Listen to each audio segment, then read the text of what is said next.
la posible venta ilegal de información del padrón electoral, la cual contiene datos de alrededor de 95 millones de mexicanos. El INE detalló que el pasado 14 de julio detectó una publicación en un foro dedicado a la comercialización de información obtenida de manera no autorizada en el mercado negro, de manera ilícita, lo cual hace referencia a la venta de presunta información de este padrón, por lo que ya inició una investigación. Y también el día de ayer el INE realizó el primer foro nacional sobre la consulta popular para juzgar a expresidentes o a los políticos del pasado. Durante una charla se destacó la relevancia de poder asociar este ejercicio a un modelo de justicia que sirva para garantizar la seguridad y los derechos de las posibles víctimas, por lo que exhortaron a los ciudadanos a participar el próximo 1 de agosto. Para hablar de estos dos temas, me da mucho gusto saludar a el consejero del INE, Ciro Murayama. ¿Cómo está, consejero? Muy buenos días. Hola, buen día. Encantado de estar con ustedes. Pues si quiere empezamos por el tema del robo o presunto robo del padrón de 95 millones de electores que están en el INE. ¿Ya se esclareció si es el del 2018 o el de este 2021, consejero? Bueno, no hay ningún elemento para suponer que es el padrón vigente. Lo que nos han comunicado las áreas técnicas y hemos hecho público del conocimiento de la ciudadanía es que puede tratarse de una información correspondiente al año 2018 porque se trata de menos electores, de datos de una menor cantidad de personas, pero esto pues se detectó. El INE tiene, digamos, medidas de seguridad para rastrear en el ciberespacio, en fin, en distintos espacios que no aparezca esta información. Se detectó y ya alguna vez había ocurrido en 2020, en mayo de 2020 se presentaron denuncias, hay investigaciones a cargo de la Fiscalía Especializada en Delitos Electorales, en el órgano interno de control del INE, en fin, entonces está viendo si es ese mismo caso que se había detectado en algún momento y que se estaba ya persiguiendo. Entonces pues vamos a esperar que esto se aclare, porque pues sí es algo muy delicado que tiene pues toda nuestra atención para evitar que se pueda dar cualquier mal uso a los datos de la ciudadanía.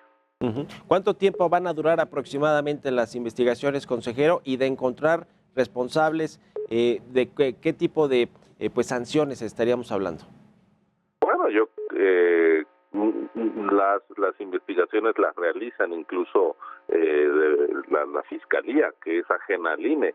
Entonces, pues eso dependerá de los propios hallazgos y de la dinámica de la investigación, y también corresponderá poner las sanciones. En su caso tenemos que saber quién fue, de qué se trató y proceder, ¿no? Pero sin duda es una conducta que tiene que ser sancionada de manera ejemplar. Esto no puede ocurrir de ninguna manera. Se sospecha que pudo haber sido gente dentro del Instituto Nacional Electoral la que pudo haber participado, si es que se cometió este delito. Pues esa es una de las posibilidades que hay que agotar, es decir, no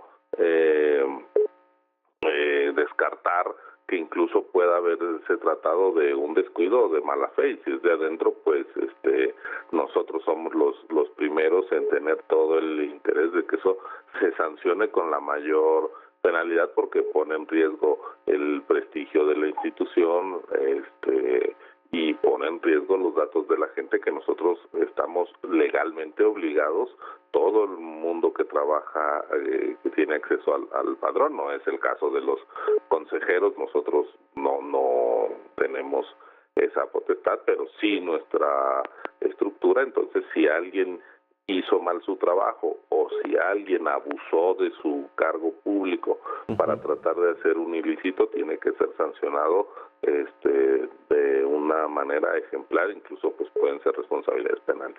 Ya.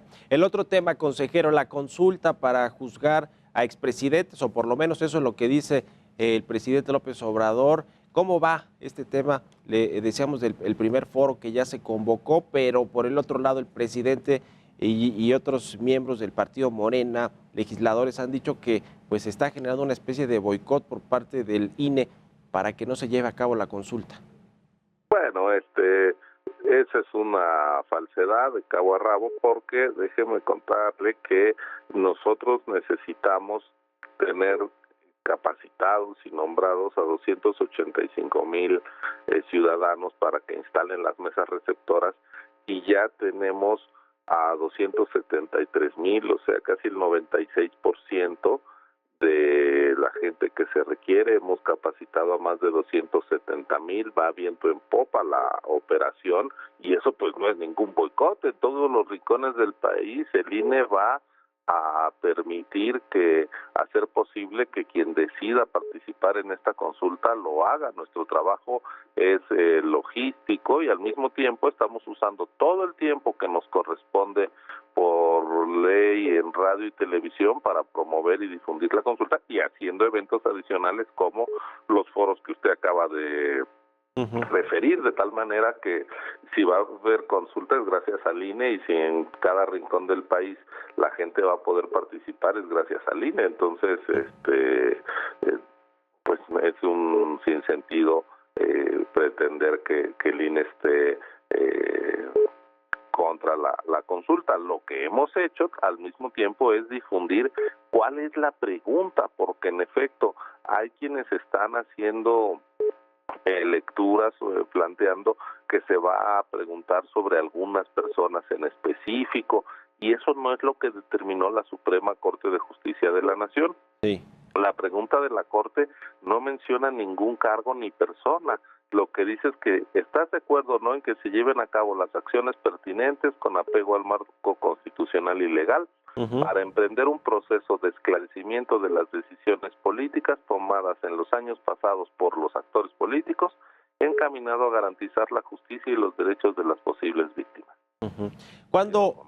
Esa es la pregunta. ¿Qué se requiere para que tenga validez una consulta de este tipo? Se dice que el 40% de participación de todo el padrón electoral que tiene el INE, que es más de lo que, un poquito menos, perdón, de lo que participaron los mexicanos en la elección del 6 de junio, que fue 52%. ¿Qué otras cosas se requiere para que sea válida esta consulta, consejero? A ver, la consulta lo determina así la Constitución, no el INE, en su artículo 35, cuando habla de la consulta popular, dice que toda consulta, para que sea vinculante, es decir, para que tenga efectos jurídicos sobre las autoridades y se haga caso a lo que se diga en la consulta, debe tener una participación de al menos el 40% del listado de electores. ¿Cuántos electores hay al corte en el que se convocó?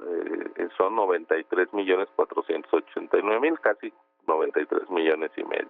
Bueno, pues el 40% de eso son 37,400,000 personas. Hace unas semanas, el 6 de junio, votaron 49 millones de personas, que fue el 52%, como usted bien decía. Entonces, si llegan a votar más de 37,400,000 ciudadanos, pues será obligatorio que inicie este proceso de esclarecimiento de las decisiones políticas. Ya. Finalmente, consejero, una reflexión sobre la propuesta de reforma, la iniciativa de reforma del sistema electoral que pretende el gobierno federal. Se habló ya de algún tema que tiene que ver con los legisladores plurinominales, pero también se va a tocar al INE. ¿Están convocados? ¿Van a participar? ¿Les han dicho algo, consejero? No tenemos información más que la que ha salido en la prensa, y yo le diría dos premisas. Las reformas electorales pues siempre se puede ajustar, lo que sea. Lo primero es que si algo funciona bien en México son las elecciones. Quizás lo que mejor nos ha salido en los últimos años pues fue la elección del 6 de junio. El Estado mexicano, a través del INE y en contacto con la ciudadanía, estuvo presente en todos los rincones del territorio nacional. Los resultados se dieron a conocer con transparencia, agilidad, vinieron misiones extranjeras y todos reconocieron el profesionalismo de nuestro sistema electoral. Entonces, lo que funciona bien, ¿para qué lo cambias? Quizá deberíamos de cambiar lo que no está funcionando bien, pero ya si se van a meter a modificar el sistema electoral mexicano, pues yo le diría, como son las reglas de juego para acceso al poder de la competencia política, tienen que ser unas reglas pactadas. Aquí es muy importante que no se trate de una imposición desde arriba para estrechar el terreno de juego democrático. Siempre las reformas electorales en México respondieron a reclamos de las oposiciones, de las minorías, para dar garantías y para ampliar derechos. Yo creo que sería un contrasentido hacer una reforma desde desde quien ostenta el poder, sin oír a las otras fuerzas políticas para entonces limitar lo que han sido derechos que han tenido las distintas oposiciones que hoy están en el poder. Y hoy los gobiernos que tenemos, pues justamente llegaron después de elecciones en las que se les dieron garantías que ahora algunas voces quieren desaparecer. Hay quien ha dicho que el INE incluso se vaya a la Secretaría de Gobernación. Bueno, eso ya es un disparate, ¿no? Sí. Ya veremos qué se propone y qué se debate y en el Congreso. Le agradezco mucho la entrevista, estos minutos, consejero. Muy buenos días. Gracias a usted, buen día. Hasta luego. Son las 8:20. Vamos con Mariana Llanar con un recorrido por lo más importante de la información en la República Mexicana.